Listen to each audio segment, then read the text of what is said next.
Yo creería que dos temas fundamentales son fortalecimiento de la justicia y el problema de inversión en la niñez y de educación desde que están muy jóvenes hasta que realmente esos jóvenes logran conseguir oportunidades laborales.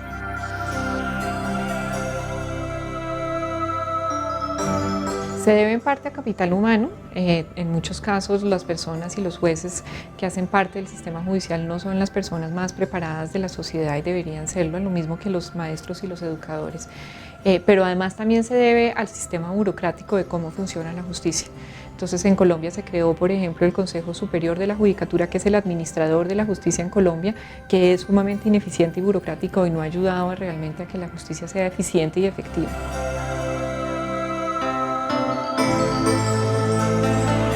Lo primero es invertir en primera infancia mucho más. En eso hemos tenido realmente que la inversión ha sido menor de lo esperado y de lo deseado. Sobre todo se tienen que hacer sistemas de formación, valga la redundancia, muchos más formales. En educación tenemos unos problemas de calidad enormes.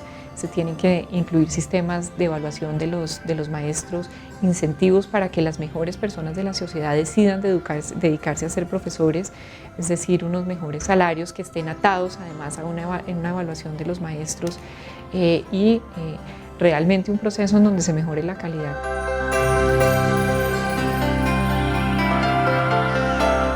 Aumentar la eficacia de todo el sistema institucional de la policía. La policía en Colombia ha venido creciendo en términos de hombres, de personas dedicadas a ser policías, pero eso no necesariamente se ha traducido en una policía que sea más efectiva.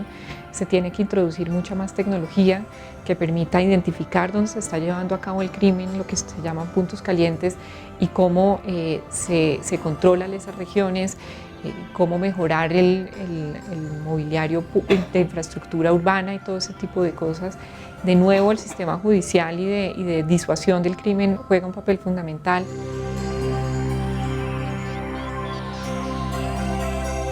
Pues el conflicto armado ha tenido un impacto muy grande sobre la economía y sobre la comisión de crímenes también. Cuando uno mira, el conflicto armado en Colombia lleva 50 años y ha sido un conflicto de mediana intensidad y al principio estaba muy aislado en ciertas áreas geográficas del país, por lo tanto no se sentían tanto los impactos del conflicto. Pero como además llevamos tanto tiempo en conflicto armado, la gente no es muy consciente de los efectos que tiene el conflicto sobre el funcionamiento de la economía. Lo que nosotros hemos encontrado en distintos estudios es que el crimen sí tiene un efecto muy grande tanto en el agregado macro del desarrollo económico del país como en el diario vivir de las personas, de las firmas, de los hogares, que realmente están reduciendo su inversión, su trabajo como resultado del conflicto armado.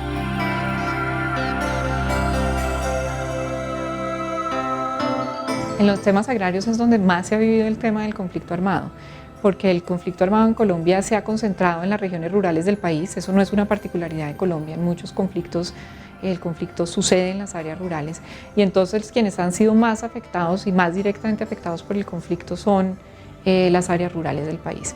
Y eso ha implicado realmente que tengamos un sector agropecuario muy rezagado, muy ineficiente, con una alta concentración en la propiedad de la tierra. Por ejemplo, en la economía campesina, de los pequeños campesinos, que son básicamente la población desplazada que se ha dado en este país, el impacto ha sido supremamente alto.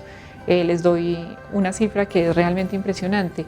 Como resultado del desplazamiento forzoso en Colombia, la pérdida de tierras ha sido 3.4 veces lo que el país ha logrado asignar en tierras en programas de reforma agraria entre el 93 y el 2000. O sea que realmente los grupos armados ilegales han sido más efectivos que el Estado en la redistribución de la tierra en Colombia.